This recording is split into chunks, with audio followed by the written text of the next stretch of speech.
우리는 하나님의 동역자들이요 너희는 하나님의 밭이요 하나님의 집이니라. 예. 세상 살면서 참 우리는 세상 사람들이 추구하는 거 추구하고 있잖아요. 가능하면 조금 더 여유롭게 살고 싶고 또 자기 나름대로 삶의 세상적인 행복도 즐거움도 좀 누리고 싶고 그렇지만 교회 안에서 더 열심히 하나님께 인정받고 형제 자매들에게 하나님의 예수님의 이름으로 섬길 수 있는 그런 여러 가지 정신적, 육체적 건강을 또 추구하고자 하는 마음이 있지 않습니까? 우리가 주님 앞에 결국은 설 거예요. 주님 앞에 섰을 때 우리가 전도했던 형제 자매들 만나서 자매님 덕택에 제가 여기 있어요. 형제님 덕택에 제가 이곳에 왔어요. 그런 이야기를 들으면 얼마나 행복하고 기쁘겠습니까? 그렇지 않습니까? 설령 내가 직접 전도한 사람이 아닐지라도 그분들을 위해서 기도하고 뒷바라지 했던 걸 또 주마등처럼 스쳐 지나가면서 그때 힘들고 어려웠던 정말 졸면서도 옆에서 그 자리를 지켰던 그런 것들이 우리를 흐뭇하게 또 스스로 그래도 내가 아주 잘하지는 못했을지라도 그래도 좀 열심히 산 적이 있었어. 그렇게 얘기할 수 있다면 그걸 위해서 우리가 스스로 다스려가고 진짜 행복을 위해서 고난과 고통을 견딜 수만 있다면 우리는 훌륭한 그런 생각을 할 수 있습니다. 근데 그것을 혼자 하는 게 아니에요. 우리 형제 자매님들 함께 같은 마음을 품고 같은 소망을 가지고 같은 목적을 향해서 나아가는 그런 분들과 함께 하기 때문에 우리는 그게 가능한 거거든요. 그것이 오늘 우리가 주제로 하고 있는 우리는 하나님의 동역자들이다라는 겁니다. 우리가 하나님과 함께 일하는 자로서 너희를 권하노니 하나님의 은혜를 헛되이 받지 말라. 하나님과 함께 일하는 자. 우리들 스스로도 내가 어느 곳에서든지 최선을 다해서 내게 주어진 일이 무엇인가를 파악하고 그 일을 잘 이루기 위해서 의논하고 추구하고 내가 할 수 있는 어떤 힘과 역할이 잘 이루어질수록 한다면 얼마나 좋겠습니까?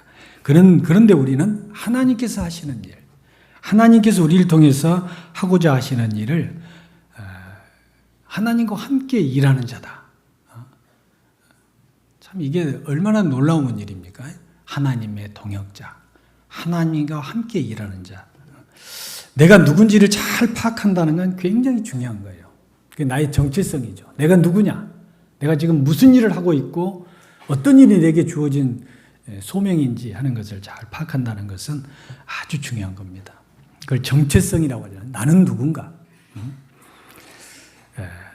내가 누군지를 정확하게 파악하는 게 굉장히 중요해요. 우리가 창세기에 보면은 요셉이라는 인물을 배우지 않습니까? 하나님을 증거하는 이스라엘 민족의 후손들을 지키는 그런 훌륭한 요셉의 삶을 우리가 알고 있지 않습니까? 만약에 요셉이 형들을 용서하지 않고 자기를 팔아버린 형들에 대해서 자기 때문에 정말 오랫동안 지금을 전폐했던 아버지, 가장 자기를 사랑했던 아버지를 만나서 형들이 그랬습니다라고 말 한마디 하면요, 집안은 어떻게 되겠어요? 완전히 풍비박산이 되는 거예요. 자, 요셉은 그만큼 자기 자신이 누군지를 정확하게 파악하고 있었어요. 우리도 내가 하나님의 동역자다. 하나님과 함께 일하는 자라는 그걸 자기 정체성을 우리가 기억하고 있지 않다면은 우리는 어찌 보면은 늘 교회 안에서 조그만 일에도 마음이 무너지고 또 섭섭함이 올라오고 그런 사람이 옹졸한 사람이 될 수 있습니다. 나는 하나님의 동역자다. 하나님과 함께 일하는 자라다. 천지를 창조하신 하나님. 우리가 있는지 없는지 하나님이 계신지 없는지도 분간하지 못하고 살았지 않습니까? 그리고 하나님 앞에 이렇게 죄 때문에 영원히 지옥 멸망해서 지옥 멸망에 들어가서 영원히 고통받고 살 운명이었다는 걸 우리가 종종 잊어버려요. 형제 자매님들하고 어떤 일로 인해서 좀 다투고 의견이 안 맞아서 좀 섭섭하고 그런 일이 있을 때 꽤 오랫동안 그게 가거든요. 그러나 내가 하나님과 함께 일하는 자, 하나님의 동역자라는 것을 생각하고 있으면, 내가 이 세상에 사는 목적이 뭐야? 내가 이런 일들이 바로 잘해보기 위해서 하는 일들인데 방법이 조금 차이 난다고 해서 하는 일을 내팽개친다든가 그 사람 때문에 교회 나오고 싶어 하지 않는다든가 그런 건 참 자기의 정체성이 무엇인지를 잊어버리고 있는 거예요 말이에요. 그렇지 않습니까? 그래서 우리의 정체성을 끊임없이 생각하지 않으면은 우리는 자칫 잘못하면은 세상 사람보다 더 미련한 삶을 살 수가 있는 거예요. 이러므로 우리에게 구름같이 둘러싼 허다한 증인들이 있으니 모든 무거운 것과 얽매이기 쉬운 죄를 벗어버리고 인내로서 우리에게 당한 경주를 경주하며 믿음의 주요 또 온전케 하시는 이인 예수를 바라보자. 저는 그 앞에 있는 즐거움을 위하여 십자가를 참으사 부끄러움을 개의치 아니하시더니 하나님 보좌 우편에 앉으셨느니라. 우리가 하나님의 동역자로서 그 우리에게 주어진 소중한 믿음의 소명, 믿음을 가진 자로서 마땅히 해야 될 당연한 어떤 일들, 교회를 사랑하고 형제자매들을 사랑하고 서로 사랑하라. 뜨겁게 서로 사랑하라. 이 베드로 사도는요, 고난당하고 있는 유대인들, 고난당하고 있는 그리스도인들에게 뜨겁게 서로 사랑하라는 말씀을 여러 번 반복했거든요. 열심으로 서로 사랑할지니 사랑은 허다한 죄를 덮느니라. 우리가 뜨겁게 서로를 사랑하라. 이런 말을 계속 반복적으로. 그 사랑했을 때 사랑은 상대방의 어려움을 나도 겪었고 또 그 어려움을 나도 겪을 것 같고 그럴 때 서로 위로하고 힘을 줄 수 있는 것처럼 그 믿음의 경주에서 일어날 수 있는 당연한 절차거든요. 이 경주라고 하는 것은 규칙이 있고 이 잘하는 사람한테 상이 주어지고 또 그 경주를 위해서 훈련이 필요합니다. 그런데 더 중요한 것은 이 경주할 때 경쟁자가 있는 거예요. 경쟁자. 구원받은 그리스도인들 속에서도 경쟁자가 나도 모르게 생겨요. 내가 신앙도 좀 더 오래됐고 경험도 많이 했지만 나보다 뒤에 출발했던 형제자매들이 더 교회에서 귀하게 쓰임받고 더 인정받고 있는 것을 보면 나도 모르게 심술궂게도 그러면 안 되는데도 속이고 싶은 마음이 자리 잡게 돼요. 경쟁심, 시기심, 질투 이런 게 생길 수 있거든요. 그럴 때 그 경쟁자가 생길 때요, 우리는 혼자 뛰지 않고 하나님의 동역자라는 거예요. 하나님의 동역자라는 것을 기억하게 된다면 우리는 얼마든지 그런 그 경쟁심에서 벗어날 수 있습니다. 사실은 성경의 위대한 영웅들은 다 동역자가 있었습니다. 성경에 많은 인물들, 성공적인 삶을 살았던 그런 형제자매, 그런 우리 성경에 등장하는 그리스도인들, 그분들의 그 삶 속에서 그들이 함께 그 일을 추구하고 끝까지 어쩔 때는 좌절하고 넘어질 때도 있지만 다시 일어서서 완주할 수 있었던 것은 동역자가 있기 때문에 그랬습니다. 우리는 다윗을 잘 압니다. 그러므로 다윗이 그곳을 떠나 아둘람 굴로 도망하며 그 형제와 아비의 온 집이 듣고는 그리로 내려가서 그에게 이를 얻고 환난당한 모든 자와 빚진 자와 마음이 원통한 자가 다 그에게로 모였고 그는 그 장관이 되었는데 그와 함께한 자가 400명가량이었더라. 여러 가지 우리에게는 마음의 고통이 있습니다. 그런 고통이 사실은 우리를 다윗에게로 모여들게 하는 것처럼 사실은 나를 전도하신 분의 손에 이끌려서 그래 나도 저분 따라가서 하나님 말씀 한번 들어볼까? 그건 뭐 괜찮지 뭐. 우리는 구원을 받을 때 구원 받을 만큼 마음이 가난해져 있었던 거예요. 누구든지. 심령이 가난한 자는 복이 있나니 천국이 저희 것이며.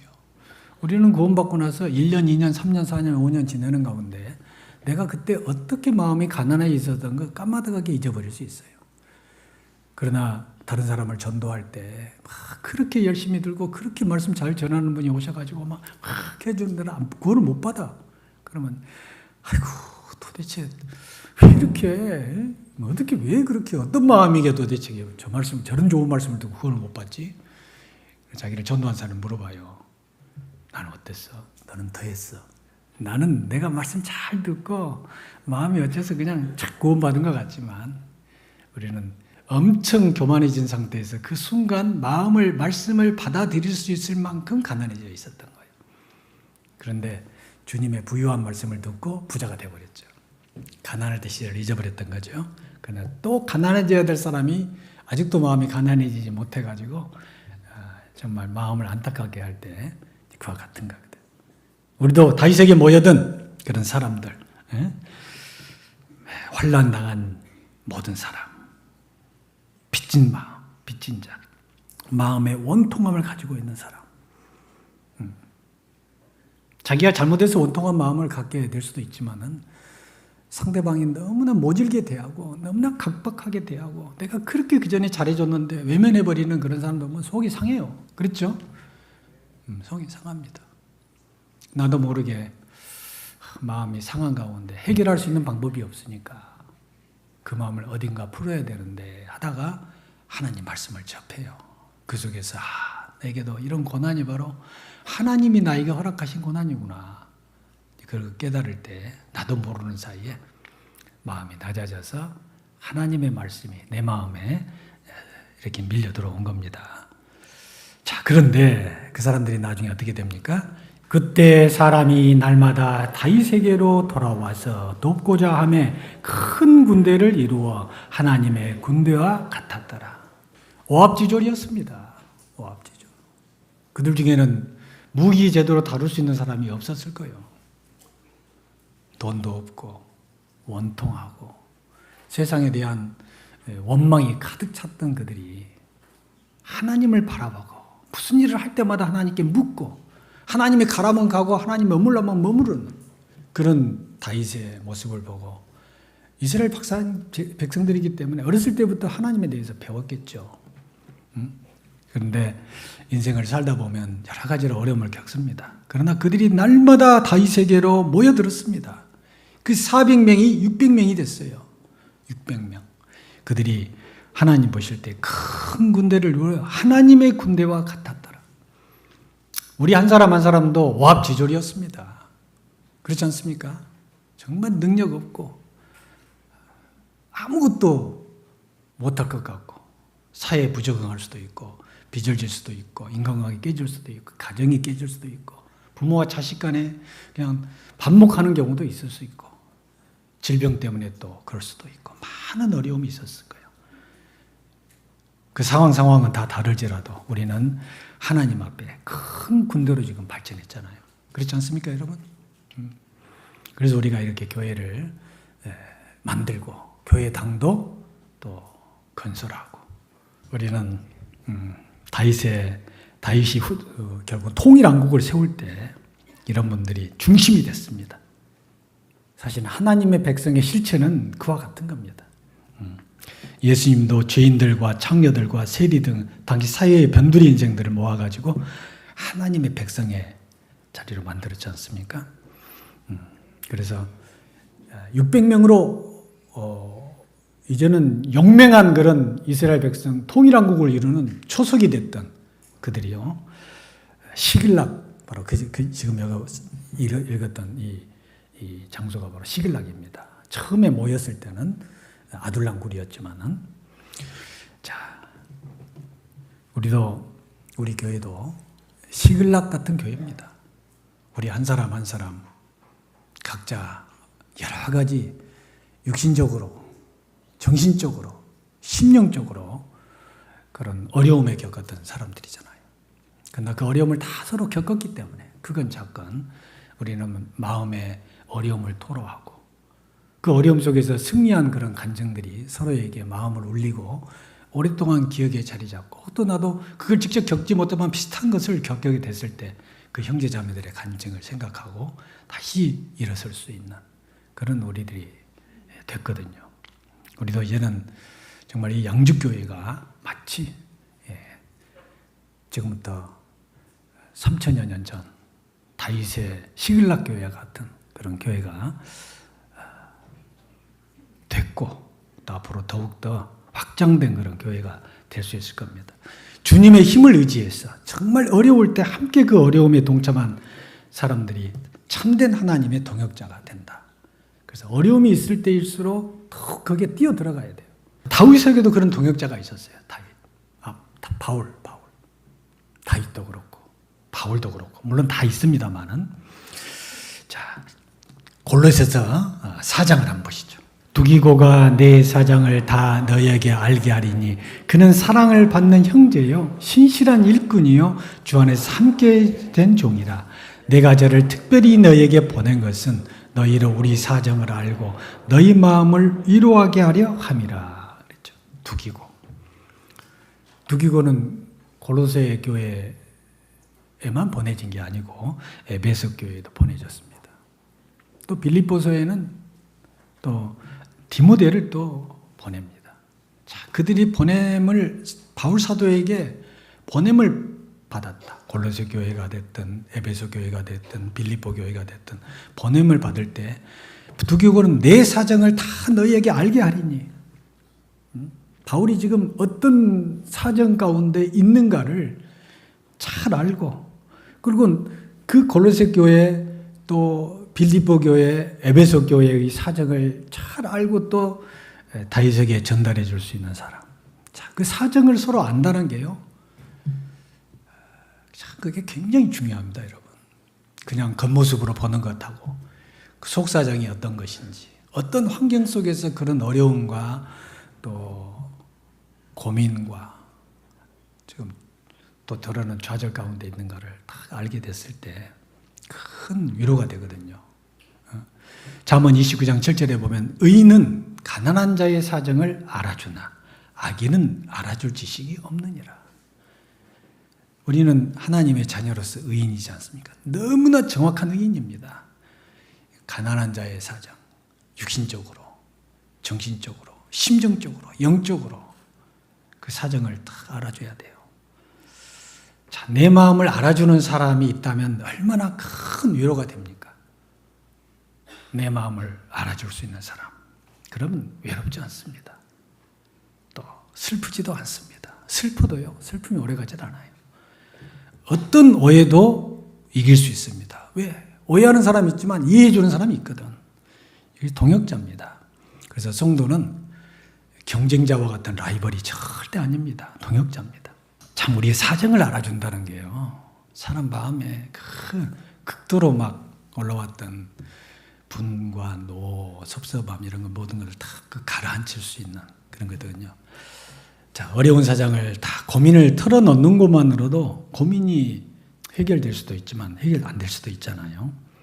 그러나 다른 사람 고민을 털어놓는 것만으로도 마치 해결됐던 그런 기분이 들기도 하죠.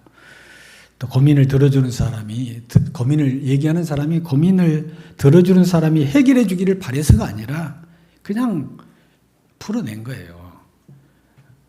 들어주는 그 자체만으로도 큰 힘이 되는 거거든요. 정말 어찌 해결책을 전혀 제시할 수 없을 때는 그냥 곁에서 그 얘기를 듣고 공감해주고 나는 그 별거 아닌 거라고 생각하지만은 도움을 받는 입장에서는 그게 아주 큰 평생 잊지 못할 그런 고마운 그런 일일 수 있습니다. 아시죠?